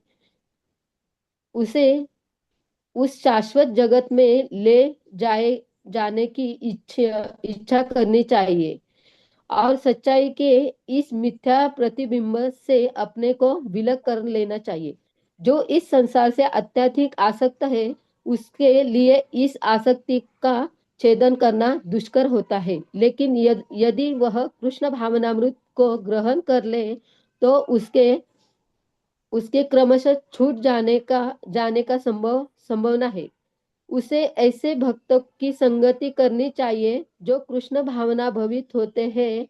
उसे ऐसे समाज खोजना चाहिए जो कृष्ण भावनामृत के प्रति समर्पित हो और उसे भक्ति करनी सीखनी चाहिए। इस प्रकार वह संसार के प्रति अपनी आसक्ति विच्छेद कर सकता है। यदि कोई चाहे कि केसरी या वस्त्र पहनने से भौतिक जगत के आकर्षण से विच्छेद हो जाएगा, तो ऐसा संभव नहीं है। उसे भगवत भक्ति के प्रति आसक्त होना पड़ेगा। अतएव मनुष्य को चाहिए कि गंभीरता पूर्वक समझने की 12वें अध्याय में भक्ति का जैसा वर्णन है, वही वास्तविक वृक्ष की इस मिथ्या अभिव्यक्ति से बाहर निकलने का एकमात्र साधन है। 14वें अध्याय में बताया गया है कि भौतिक प्रकृति द्वारा सारी विधियां दूषित हो जाती है। केवल भक्ति ही शुद्ध रूप से दिव्य है। यहाँ परम परम मम शब्द बहुत महत्वपूर्ण है। वास्तव में जगत का कोना कोना भगवान की संपत्ति है, परंतु दिव्य जगत परम है और 6 ऐश्वर्य से पूर्ण है। कठोपनिषद 2.2.15 में इसकी पुष्टि दी गई है कि दिव्य जगत में सूर्य प्रकाश, चंद्र प्रकाश या तारागण की कोई आवश्यकता नहीं है। न तत्र सूर्य भाति न चंद्र तारकम, क्योंकि समस्त आध्यात्मिक आकाश भगवान की आंतरिक शक्ति से प्रकाशमान है। उस परम धाम तक केवल शरणागति से ही पहुंचा जा सकता है, अन्य किसी साधन से नहीं। हरे कृष्ण। धन्यवाद माता जी। तो यहाँ पर देखेंगे कि भगवान अपने हम के बारे में बोल रहे हैं, क्योंकि हमने अभी तक सुना कि चलो भगवत धाम चलना है बस, और पता है कि ये संसार में ये 3 गुणों से परे हम बंधे हुए हैं, 3 गुणों से बंधे हैं, बद्ध हैं। तो क्या करेंगे, हम मुक्त होंगे यहाँ से और भगवत धाम चलेंगे, गोलोक चलना चाहिए, वृंदावन चलना चाहिए, वैकुंठ पहुंचना चाहिए। तो है क्या ये लेकिन? तो यहाँ पर कुछ चीजें भगवान जी बता रहे हैं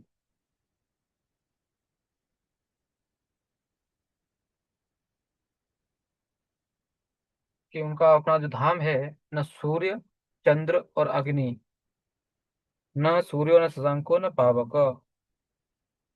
मतलब सूर्य चंद्र और अग्नि से प्रकाशित नहीं होता है। लेकिन जैसे कि श्रील प्रभुपाद जी यहाँ पर हमें समझाने के लिए एक शब्द और उपयोग में लाते हैं, वो है बिजली, इलेक्ट्रिसिटी। क्योंकि कोई बोल सकता है कि देखो, अगर हम सूर्य भी नहीं है, चंद्रमा भी नहीं है, अग्नि भी नहीं है, तो हम लाइट लगा सकते हैं, बिजली जला सकते हैं ना। बिजली से बल्ब जलेगा, ट्यूब जलेंगे, प्रकाश हो जाएगा। तो प्रभुपाद जी यहाँ पर वो फिर से ये जोड़ देते हैं कि वहाँ लाइट भी नहीं है, लेकिन फिर भी प्रकाशित होता है। ऐसा क्या है? भगवान का धाम है। और यहाँ पर एक और शब्द बोलते हैं भगवान, परमम मम, मतलब मेरा। परम और मेरा, इस जगत से परे है वो, लेकिन क्या है, वो मेरा है। जैसे कई बार आप लोगों को देखा होगा कि अगर उसको पता चले कि ये मेरा है, परम मम्मा, हाँ मैं ही हूँ, तो क्या होगा, हम पहले तो क्या करते हैं, उस प्रॉपर्टी पर जाके दावा अपना करते हैं कि ये हमारा है। लेकिन कई बार क्या होगा, उधर उनके भी लोग आ जाते हैं और झगड़ा हो जाता है। क्यों? क्योंकि वो है किसका, क्लेम कौन करना चाहता है। तो जब बाद में पता चलता है कि नहीं नहीं ये उसका ही है, या फिर बाद में ये पता चलता है कि जो हमने लिया वो बहुत ही, जो क्या बोलते हैं, घटिया है, मतलब हमारा टाइम वेस्ट बहुत हो रहा है उसमें, तो इससे भी क्या हो जाते हैं, फिर हम विरक्त हो जाते हैं। उसको अपना नहीं बोलते, फिर वो हाँ वो पड़ा है कुछ, तो जमीन इधर उधर पड़ा है, ऐसा बोल देते हैं। लेकिन जब हम स्वयं करते हैं तो क्या करते हैं, उधर फेंस करेंगे थोड़ा, जैसे गाय बैल उधर नहीं आना चाहिए, खेती अच्छा करेंगे। तो ये क्या करते हैं, अपनी संपत्ति है उसके बारे में कोने कोने में सुरक्षित रखेंगे। उसका सदुपयोग कैसे कर सके, ज्यादा से ज्यादा खेती कैसे उगा सके, उसके बारे में तो विचार करते हैं बस। लेकिन यहाँ पर भगवान क्या कहते हैं कि वो जो हमारा धाम है वो 6 ऐश्वर्यों से पूर्ण है। और वहां का कोना कोना कुछ भी रहने दो, तो संपत्ति किसकी है? भगवान की, ऐसा भगवान स्वयं बोलते हैं। तो लेकिन अगर कोई बोल सकता है कि देखो यहाँ पर भगवान बोल रहे हैं, यार ये प्रमाण किधर है कि ऐसा कुछ होता है क्या, सिर्फ आपको बहलाने के लिए ऐसा कर दिया? तो यहाँ पर बताते हैं कि नहीं, वेदों में बताया गया है। वेदों में क्या बताया है? न तत्र सूर्यो भाति न चंद्र तारकम, कि जो शाश्वत और आध्यात्मिक आकाश है वो क्या है? भगवान की अंतरंग शक्ति से प्रकाशित है। लेकिन वहां पर समझो अभी पता चल गया है कि इस्कॉन एनएचसीसी में कुछ वितरण हो रहा है, तो आप क्या करेंगे? चलो हम भी चलते हैं, है ना? लेकिन अगर दूर है तो कैसे पहुंचेंगे वहां पर? पता है उधर बहुत अच्छा सामान मिलता है, बहुत सस्ता मिल रहा है, लेकिन उसके बारे में रास्ता पता नहीं। तुम्हें क्या करना पड़ेगा कि कुछ तो, जैसे ऑटो से जाना है, टू व्हीलर से जाना है, हो सकता है कि आप मैप लगा लेंगे, सब करेंगे। लेकिन जो भगवान का धाम है वहां पर कैसे जाना है? जब तक हम भगवान के शरणागत नहीं होंगे वहां नहीं जा सकते। और वहां तो छोड़ दीजिए, इस जगत में भी समझो जो भी बच्चे लोग रहते हैं सब अपना अपना मनमानी कर रहे हैं, और कुछ भी घर में नहीं दे रहे। वो जॉब भी कर रहे हैं, सब कुछ कर रहे हैं, लेकिन क्या कर रहे हैं वो लोग? सिर्फ झगड़ा झगड़ा और झगड़ा बस। तो इसलिए जब वहां पर शरणागत नहीं होंगे तो हम नहीं पहुंच सकते। जैसे कि एक और रूपा जी मतलब एक जगह उदाहरण देते हैं, जैसे अगर आपको अमेरिका जाना है तो क्या करते हैं लोग? आपको पहले वहाँ के जो पेपर्स हैं वो बनवाने पड़ेंगे, वहाँ के जो मतलब एम्बेसी है, मतलब राजदूत लोग हैं उधर के, तो वहां पर जाके आपको अपने कागज वगैरह दिखाना पड़ेगा कि आप इस देश के व्यक्ति हैं, और आप पर कोई केस नहीं चल रहा है। तो क्या करेंगे? आपको उत्साही करें, ठीक है आप अभी जा सकते हैं, आपको सिग्नल देंगे, ग्रीन झंडी देंगे, जा सकते हैं आप। ऐसे ही इस जगत में जब तक हम भगवान के शरणागत नहीं होंगे, हम भगवान के धाम को या भगवान को ले नहीं सकते, या हम उन तक पहुंच नहीं सकते। ठीक है, इसीलिए मेन है शरणागति। और ऐसा नहीं, शरणागति देखें तो कोई भी भगवान के शरणागत हो सकता है। इसमें अलग अलग उदाहरण हैं, जैसे आपने सुना होगा, जैसे किसका था उदाहरण? द्रौपदी का था। फिर एक दूसरा उदाहरण आपने गजेंद्र का सुना होगा। अभी हम सबने द्रौपदी के बारे में सुना है। माता द्रौपदी के पास क्या नहीं था? वो ऐसी महारानी थी जिन्होंने राजसूय यज्ञ में भाग लिया था, और वो सिंहासन पर बैठी थी। उसके जो बाल थे, ऐसा बताते हैं कि वो जो पवित्र नदियों का जल आए थे उनसे उनको धोया गया था, और ऐसे पवित्र जल में उसने स्नान किया था। और उस महारानी को जब भरी सभा में लेके आए, तो उस समय भी देखेंगे तो उनके पति सबसे श्रेष्ठ धनुधर अर्जुन उतरी थे। सबसे धार्मिक व्यक्ति युधिष्ठिर वहां थे। सबसे शक्तिशाली व्यक्ति, बलवान योद्धा, पहलवान भीम उधर थे।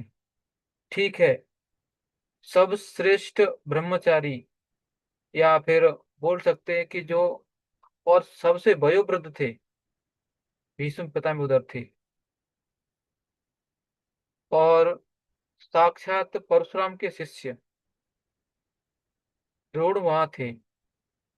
फिर भी अभी देखेंगे तो, और फिर स्वयं उनके वो भी, मतलब कौन थी, एक राजकुमारी थी। उनके पिता भी राजा थे, उनके भाई भी कौन है, राजकुमार है। फिर भी उनका कोई कुछ कर पाया क्या? कुछ सहायता नहीं कोई कर पाया। तो ये इस भौतिक जगत का वास्तविक रूप है कि कोई किसी को शरण नहीं दे सकता है। आप किसके भी शरणार्थ में जाओ, कुछ शरण नहीं दे सकता, कोई सुरक्षा नहीं दे सकता आपको। सिर्फ सुरक्षा कौन दे सकता है? एक ही, भगवान। और भगवान बस, दूसरा कोई नहीं। इसलिए हमें उनके शरण में जाके सब कार्य करना चाहिए। अभी जैसे देखेंगे, एक उदाहरण गजेंद्र का आता है। उसमें क्या है, वो शक्तिशाली है, 1,000 साल तक लड़ रहा है। आप देखो, कितना भी झगड़ा करो, लेकिन एक दिन खाना नहीं मिला तो क्या हुआ? झगड़ा भूल के शांति से उसके पैर पड़ेंगे, भाई छोड़ दे हमें, और जाके खाना खा के आ जाएंगे। बस। तो ये अपने आजकल का अपना झगड़ा रहता है, बस थोड़ी देर के लिए झगड़ा, बस बाकी कुछ नहीं। ठीक है। तो हमें भगवान की शरण लेनी चाहिए और भक्ति ठीक से करनी चाहिए, जिससे हम क्या कर सकते हैं, बहुत धाम वापस जा सकते हैं। ममे वांसो जीवलोके जीवभूत सनातन मनः इंद्रियाणि प्रकृतिस्थानि कर्षति। यस प्रभु जी, पढ़िए। संकीर्तन धर्म प्रभु। हरे कृष्णा प्रभु जी, धन्यवाद प्रणाम। दंड प्रभु जी। इस बद्ध जगत में सारे जीव मेरे शाश्वत अंश हैं। बद्ध जीवन के कारण वे छहों इंद्रियों से घोर संघर्ष कर रहे हैं, जिनमें धन मन भी सम्मिलित है। तात्पर्य: इस श्लोक में जीव का स्वरूप स्पष्ट है। जीव परमेश्वर का सनातन रूप से सूक्ष्म अंश है। ऐसा नहीं है कि बद्ध जीवन में वह एक व्यष्टित्व धारण करता है और मुक्त अवस्था में वह परमेश्वर से एकाकार हो जाता है। वह सनातन का अंश रूप है। यहाँ पर स्पष्टतः सनातन कहा गया है। वेद वचन के अनुसार परमेश्वर अपने आप को असंख्य रूपों में प्रकट करके विस्तार करते हैं, जिनमें से व्यक्तिगत विस्तार विष्णु तत्व कहलाते हैं और गौड़ विस्तार जीव कहलाते हैं। दूसरे शब्दों में विश्व तत्व निजी विस्तार श्वांश हैं और जीव विभिन्नांश पृथकीकृत अंश हैं। अपने श्वांश द्वारा वे भगवान राम, नरसिंहदेव, विष्णुमूर्ति तथा वैकुंठ लोक के प्रधान देवों के रूप में प्रकट होते हैं। विभिन्नांश अर्थात जीव सनातन सेवक होते हैं। भगवान के श्वांश सदैव विद्यमान रहते हैं। इसी प्रकार जीवों के विभिन्नांशों के अपरूप होते हैं। परमेश्वर के विभिन्नांश होने के कारण जीवों में भी जीवों में भी उनके आंशिक गुण पाए जाते हैं, जिनमें से स्वतंत्रता एक है। प्रत्येक जीव का आत्मा रूप में अपना व्यष्टित्व और सूक्ष्म स्वातंत्र होता है। इसी स्वातंत्र के दुरुपयोग से जीव बद्ध बनता है और उसके सही उपयोग से वह मुक्त बनता है। दोनों ही अवस्थाओं में वह भगवान के समान ही सनातन होता है। मुक्त अवस्था में वह भौतिक अवस्था से मुक्त रहता है और भगवान की दिव्य सेवा में निरत रहता है। बद्ध जीवन में प्रकृति के गुणों द्वारा अभिभूत होकर वह भगवान की दिव्य प्रेमा भक्ति को भूल जाता है। फलस्वरूप उसे अपनी स्थिति बनाए रखने के लिए इस संसार में अत्यधिक संघर्ष करना पड़ता है।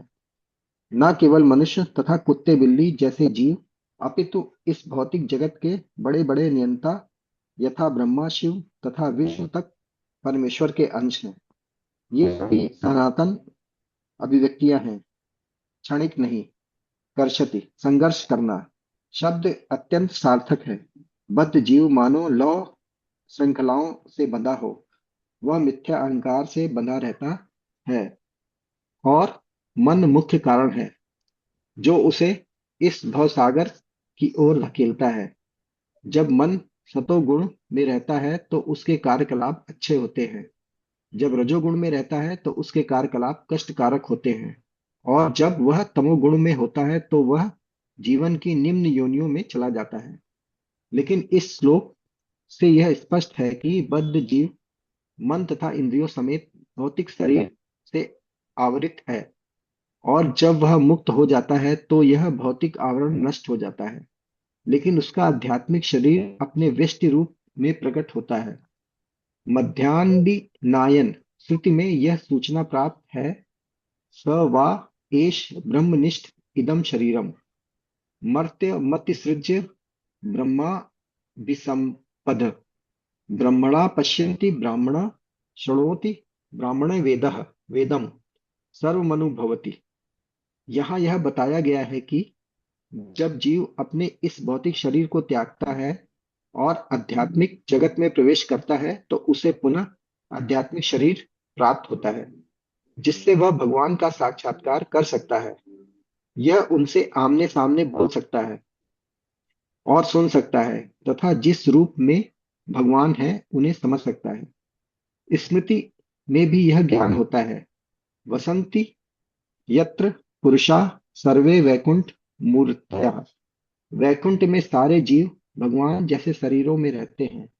जहां तक शारीरिक बनावट का प्रश्न है, अंश रूप जीवों तथा विष्णु मूर्ति के विस्तारों अंशों में कोई अंतर नहीं होता। दूसरे शब्दों में, भगवान की कृपा से मुक्त होने पर जीव को आध्यात्मिक शरीर प्राप्त होता है।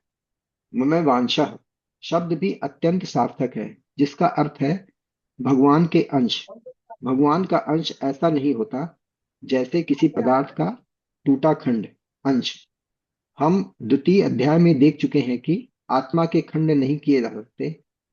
इस खंड को भौतिक सृष्टि से अनुभूति नहीं हो पाती। यह पदार्थ की भांति नहीं है जिसे चाहो तो कितने खंड ही कर दो और उन्हें पुनः जोड़ दो। ऐसी विचारधारा यहाँ पर लागू नहीं होती, क्योंकि संस्कृत के सनातन शब्द का प्रयोग हुआ है। विभिन्नांश सनातन है। द्वितीय अध्याय के प्रारंभ में यह भी कहा गया है कि प्रत्येक व्यक्ति के शरीर में भगवान का अंश विद्यमान है। देहिनो स्मिन्यथा देहे। वह अंश जब शारीरिक बंधन से मुक्त हो जाता है तो आध्यात्मिक आकाश में वैकुंठ लोक में अपना आदि आध्यात्मिक शरीर प्राप्त कर लेता है, जिससे वह भगवान की संगति का लाभ उठाता है। किंतु ऐसा समझा जाता है कि जीव भगवान का अंश होने के कारण गुणात्मक दृष्टि से भगवान के ही समान है, जिस प्रकार स्वर्ण के अंश भी स्वर्ण होते हैं। हरे कृष्ण प्रभु जी। तो हरे यहाँ कृष्ण। पर यस माता जी। हाँ प्रभु जी, एक तो बजने वाला है, मुझे पता नहीं आप एक्सटेंड करेंगे या नहीं। एक्चुअली बहुत सारे डिवोटीज का बहुत सारा क्वेरीज था ये बुक डिस्ट्रीब्यूशन के बारे में। तो हम्म। अभी बात करें प्रभु जी, या हम बाद में क्लास के बाद मतलब इस श्लोक के बाद करेंगे? हाँ, एक्चुअली मैं भी एक वक्त को पूछा था, क्योंकि हमें नोट मतलब क्योंकि मोबाइल में खुलता नहीं व्हाट्सअप, और मैं बाहर था, तो 2-3 दिन में बाहर ही था। तो मैं भक्त को पूछा कि फाइन, क्योंकि उसमें आ रहा था कि क्लास है या नहीं है अभी। तो मैं भी कंफ्यूजन में था, फिर भी मैं मंदिर भागते भागते आ गया कि देखते जो होगा देखेंगे। तो इसलिए तो आज हमारा थोड़ा लॉगिन का ही हो गया था। कंफ्यूजन हमारा भी वही है, क्या है आपका प्लानिंग? हाँ एक्चुअली प्रभु जी, हम लोगों का जब श्री गुरु प्रभु क्लास ले रहे थे दिसंबर में, तो हम्म। उन्होंने बोला था कि पूरा दिसंबर क्लास नहीं होगा क्योंकि ये बुक मैराथन चलता है, तो सभी का सेवा रहता है बुक डिस्ट्रीब्यूशन के लिए। अब उस हिसाब से हम लोग का पूरा दिसंबर का कोई क्लासेस नहीं था प्रभु जी, क्योंकि किसका क्या सेवा रहता है बुक डिस्ट्रीब्यूशन के लिए हमें पता नहीं। ज्यादातर यस यस डिवोटीज पुणे से ही है एक्चुअली हमारा, यस यस मतलब देखा जाए तो। यस तो मतलब। फिर क्या करना है प्रभु जी, वही है और कुछ नहीं, मतलब क्लास को करना है नहीं करना है। क्योंकि प्रभु जी देखा जाए तो वो रिकॉर्डिंग वगैरह सुनकर वैसे नहीं होगा, जैसे बहुत कोई बोल रहे थे क्लास में कि रिकॉर्डिंग भेज दिया जाए सुन लेंगे। तो देखा जाए तो उतना सीरियस कोई रहता नहीं है प्रभु जी रिकॉर्डिंग में, और उतना होता भी नहीं है कि रिकॉर्डिंग आ गया सुन लिए। क्लास करना है तो मुझे लगता है प्रॉपर क्लास में सबको प्रेजेंट रहकर करना चाहिए। नहीं तो बंद रख सकते हैं, दोनों में से एक कर सकते हैं। नहीं, उसमें अभी देखो, जैसे प्रभु जी ने बोला था तो उसमें तो कोई दो राय नहीं है। क्योंकि प्रभु जी जैसे बोले कि अभी दिसंबर महीने में बंद रखेंगे तो ठीक है। क्योंकि विशेष करके क्या हो जाता है कि साल में एक ही बार मिलता है, जहाँ पर सब लोग उत्साहित होके पुस्तक वितरण के लिए जाते हैं, और मंदिर भी फोर्स करता है, आपके काउंसलर भी फोर्स करेंगे। और आपको अभी समझो 1 महीना हमने ये क्लास चलाते हैं, तो उसमें भी आपको क्वेश्चन आंसर आते रहेंगे, बहुत कुछ रहेगा। और जैसे अभी मैं ही था, मैं बाहर था, मंदिर के बाहर था, लेकिन हमें क्लास के लिए मंदिर ही आना पड़ता है। तो उसके लिए क्या होगा, हमें इतने से इतने बजे तक समय इधर ही रहना पड़ेगा मंदिर में। तो ऐसे जैसे हमारा है, तो वैसे ही कुछ लोग क्या करते हैं, एक जगह से दूसरी जगह जाते हैं।